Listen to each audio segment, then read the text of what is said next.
Un cordial saludo a todos los que van a oír el siguiente video. El día de hoy vamos a hablar sobre el manejo de pacientes politraumatizados, pero en pediátricos. Los integrantes de este grupo son mi persona Ludwin Claros, Ronaldo Camacho, Dayana Padilla, Gary Fuentes, Sergio Guzmán, Alexandra Torrico, Milenka Garnica y Valeria Rivero.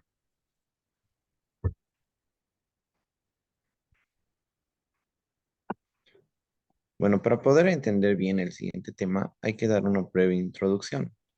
El paciente politraumatizado es aquel que va a presentar consecuencias de un traumatismo que va a afectar a dos o más órganos, o bien va a presentar al menos una lesión que va a poner en riesgo la vitalidad de este paciente. Los politraumatismos es la primera causa de muerte e incapacidad en los niños, sobre todo mayores de un año. Hay que tomar en cuenta de que los accidentes más habituales que existen en los pacientes pediátricos son los accidentes de tránsito, ahogamiento, lesiones intencionadas, quemaduras y caídas.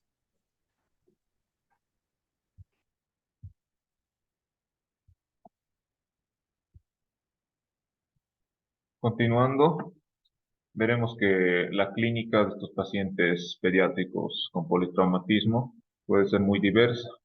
Entonces, es importante determinar el mecanismo de lesión del trauma. Los más frecuentes son los traumatismos por accidentes de tráfico, las caídas y las lesiones intencionadas.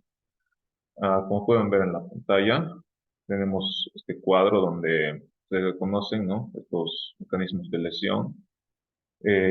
Y también, en cuanto a la intensidad, vemos que el paciente pediátrico tiene características distintas, ¿no? Empezando por el tamaño en comparación a una persona adulta, ¿no? Entonces, ante todo, cualquier trauma de alta intensidad, debemos suponer que todos los órganos estén afectados, ¿no? Hasta de poder demostrar lo contrario, ¿no? Con los métodos diagnósticos que solicitamos y que son de rutina.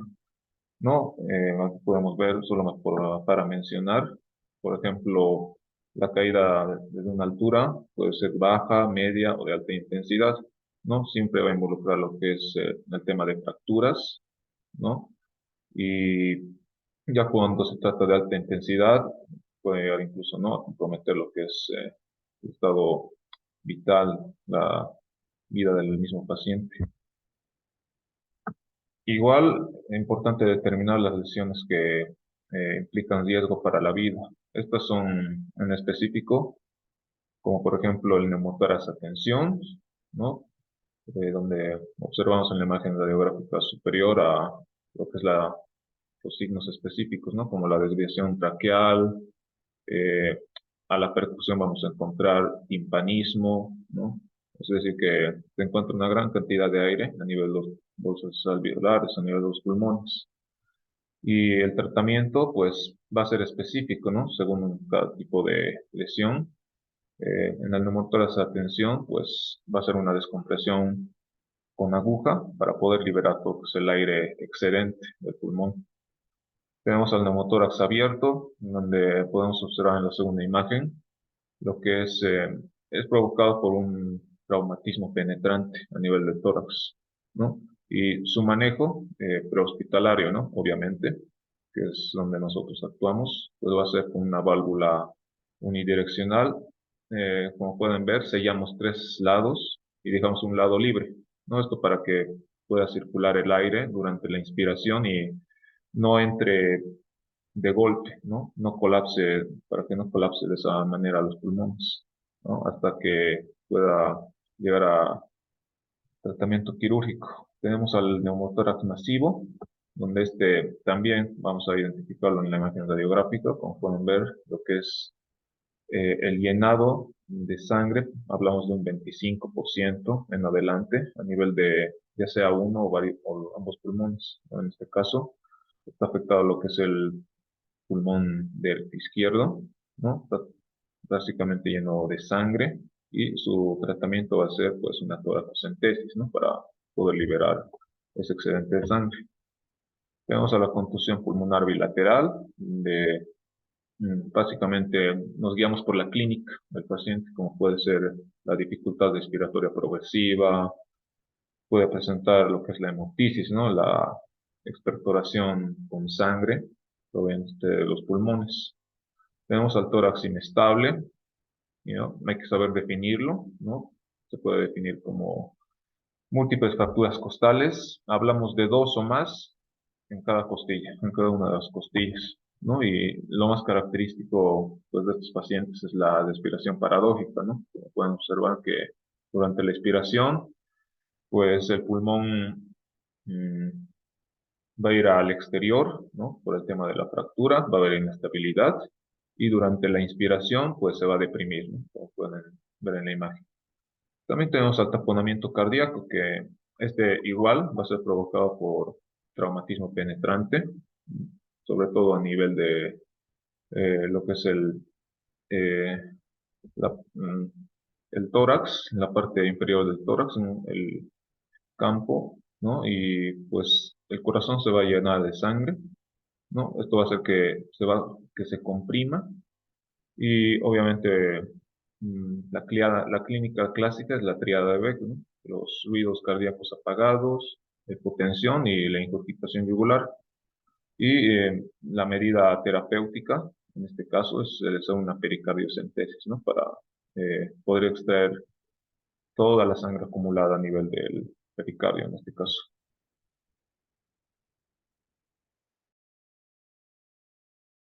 Bien, dentro del diagnóstico, inicialmente tenemos que manejar al paciente como paciente es con un TEC inestable. Se debe evaluar lo que es el ABCDE desde un inicio con las órdenes generales comunes. En estos casos, con lo que es oxigenoterapia, monitorización, una canalización de vías periféricas y solicitar ayuda. Como también se tiene que monitorizar al paciente con un electrocardiograma, lo que es la frecuencia cardíaca, la frecuencia respiratoria, la saturación de oxígeno, la presión arterial, la temperatura y lo que es el estado mental. La siguiente diapositiva, por favor. Bien, dentro de lo que es el ABCDE, primero vamos a valorar lo que es con la A, descartar lo que es una obstrucción de vía aérea, con la B, lo que es la valoración respiratoria, donde tenemos que realizar una inspección del tórax, acá la posición de la tráquea, lo que es una ingurgitación yugular, si hay hematomas, si hay contusiones o laceraciones, y tenemos que ver lo que es la simetría y la profundidad. Dentro de la percusión, vamos a ver lo que es el timpani. Si hay timpanismo, tenemos que tener en cuenta que estamos frente a lo que es un neumotórax. Si hay acidez, a un neumotórax. Y si hay palpación, a lo que es, si hay un desnivel, tenemos que tener en cuenta que son fracturas costales. Si hay crepitación, puede que haya lo que es un efisema subcutáneo. Dentro de las sectos, pulsos centrales periféricos, frecuencia cardíaca, la presión arterial, la percusión, dentro de perfusión, dentro de lo que es lo que es el color, la temperatura, el relleno capilar. Dentro de la D, que es la valoración neurológica, tenemos que valorar lo que son los niveles de conciencia, alerta, si responde a las órdenes verbales, si responde al dolor y si no hay esto se evaluará lo que es el estado neurológico mediante la apertura ocular y la respuesta verbal y motora. Como también debemos observar lo que son las pupilas, en esto lo que es el tamaño, la reactividad y la simetría. Y dentro de la exposición tenemos que visualizar rápido al paciente si llega a tener lo que es una lesión grande de alguna herida, como también debemos prevenir lo que es una hipotermia.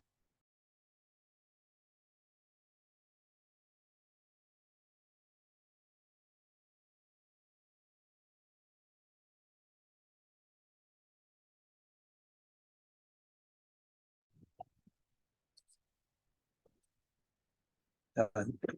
Entonces, vamos a empezar a describir lo que son las pruebas complementarias. Eh, Empezamos pidiendo un hemograma, ¿no? Y coagulación, por si acaso, por el hemograma, por ejemplo, para ver el hematocrito. Este nos puede dar una utilidad, por ejemplo, un hematocrito de menos de 30% puede sugerirnos una lesión, ¿no? Así también podemos pedir, por ejemplo, leucemia, que nos va a dar igual parámetros, ¿no? Que nos van a sugerir algún tipo de daño, cómo está el paciente, alérgico, etcétera. Y, función hepática, por ejemplo, un daño hepático, por ejemplo, una GOT mayor a 200, una GPT mayor a 125, sugieren una alta probabilidad de lesión intraabdominal. Entonces, ojo a ese dato. Fue una función renal, obviamente, para ver si hay un tipo de alteración a nivel renal por el daño causado, ¿no? Un examen de orina, ¿por qué? Porque quizás podamos encontrarnos con alguna, no sé, microhematuria, macrohematuria y estamos dejando pasar algo importante. Siguiente, por favor. En lo que respecta a los exámenes de imagen, bueno, lo clásico es pedir una radiografía, ¿no? Vamos a pedir en este caso cervical, una de tórax, una pélvica. ¿Por qué la cervical? Porque se ha sabido que si persiste una alteración motora o sensorial con disminución del nivel de conciencia, bueno, se recomienda, ¿no? Mantener el collarín al paciente hasta llevarlo a salas. Por ejemplo, el tórax, descartar un hemotórax, por ejemplo, fracturas costales, como ya había mencionado mi compañero más hacia atrás, y la pélvica, por ejemplo, un trauma pélvico es lo más complicado que puede haber porque el paciente puede morir inmediatamente debido al shock hipovolémico, que hay grandes vasos que pasan por esa área y imposibles de pararlos a veces.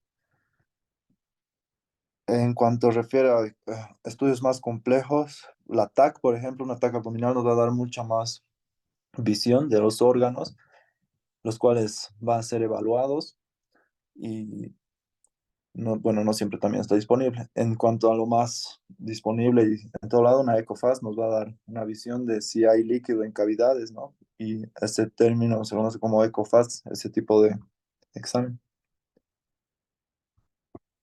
Siguiente, por favor.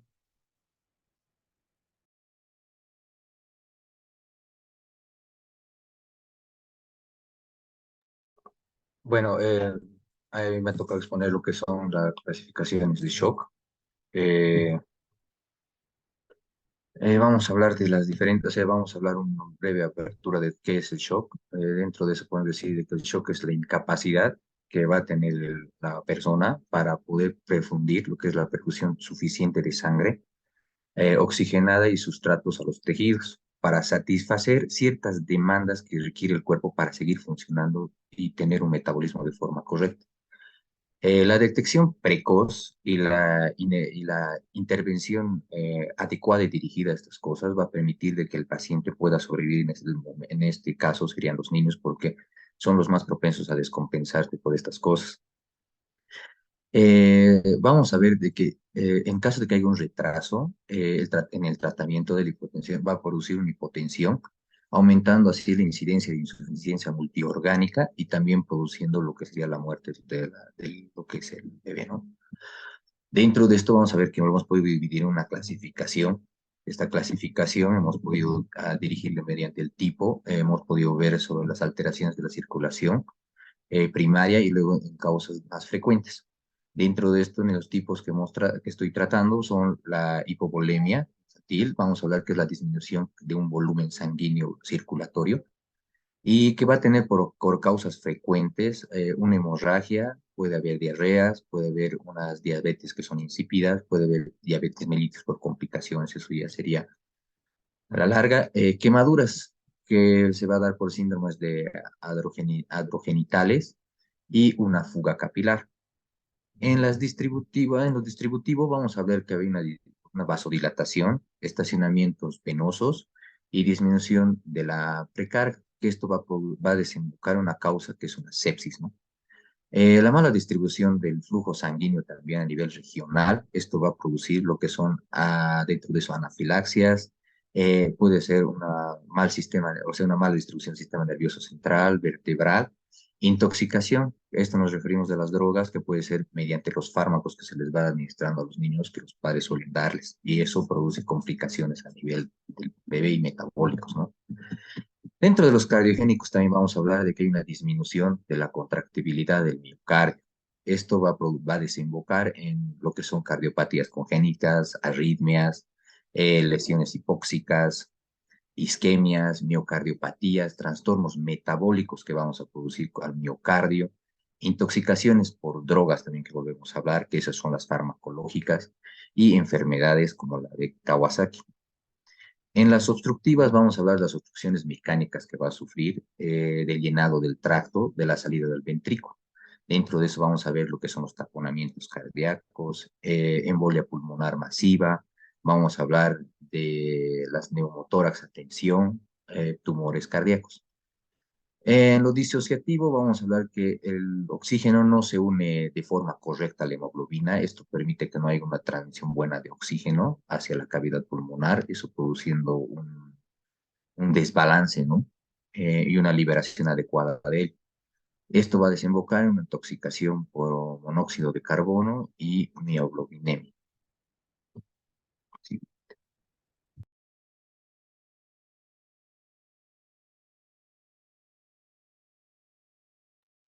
Bueno, yo les voy a hablar sobre el índice de trauma. Primero les quiero decir que mide la respuesta fisiológica del paciente y también puede utilizarse a nivel prehospitalario para determinar lo que sería el traslado. Tenemos una tabla donde podemos ver la puntuación que va de +2, +1 y -1. Cualquiera sea la indicación, se la debe utilizar. Se va a registrar el peor valor durante toda la actuación. Y bueno, en cuanto al peso, tenemos +2 puntos cuando es mayor a 20 kilogramos, +1 punto cuando son de 10 a 20 kilogramos y menor de 10 kilogramos tenemos -1. En la vía aérea, +2 puntos son normal. En la intervención, que tenga una intervención elemental es +1 punto y una intervención avanzada es -1 punto. Para la tensión arterial sistólica, cuando es mayor a 90 en niños mayor o pulsos centrales y periféricos presentes es +2 puntos, +1 punto cuando es de 50 a 90 en niños mayores o pulsos centrales presentes y periféricos ausentes, y -1 cuando es menor a 50. En el sistema nervioso central, cuando está consciente el niño es +2 puntos cuando, cuando está obnubilado es +1 punto y -1 punto cuando está en estado de coma. En las heridas, +2 puntos cuando no presentan ninguna herida. Cuando son heridas menores va a ser +1 punto y cuando son heridas mayores o que sean penetrantes es -1 punto. En las fracturas tenemos que tener en cuenta que va a ser especialmente con los huesos largos en las extremidades. Son +2 puntos cuando no presenta ninguna fractura, +1 punto cuando es una fractura que va a ser única y esta es cerrada, y cuando son fracturas múltiples que va a presentar y son fracturas abiertas, va a ser -1 punto. Siguiente, por favor.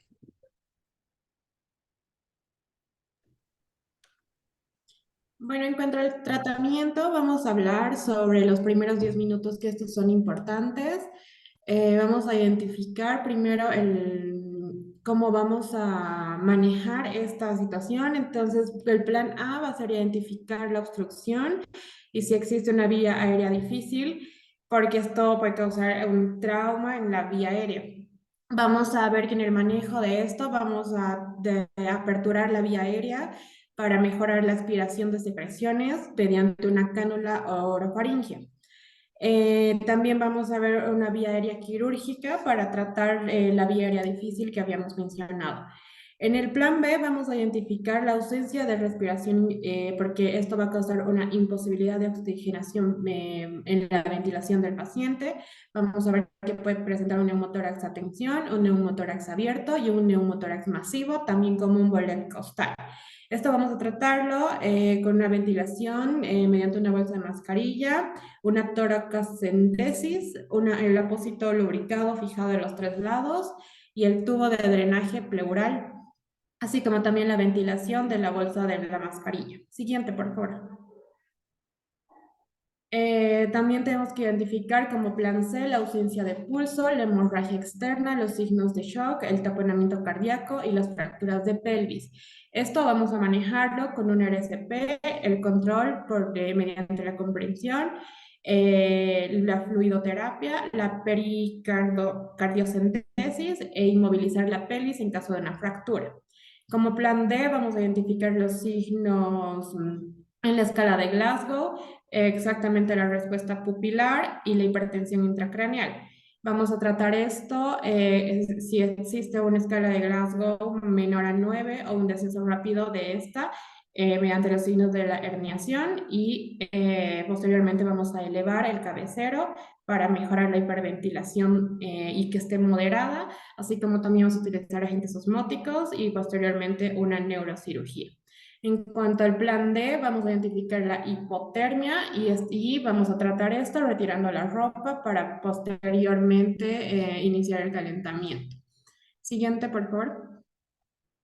En cuanto a los 5 minutos, vamos a vamos a ver exámenes secundarios como la exploración detallada de la cabeza a pies. Vamos a ver la historia clínica, la reevaluación tras intervención y los constantes cada 5 minutos. Vamos a... Oigan, continúo, porque ya se va a acabar.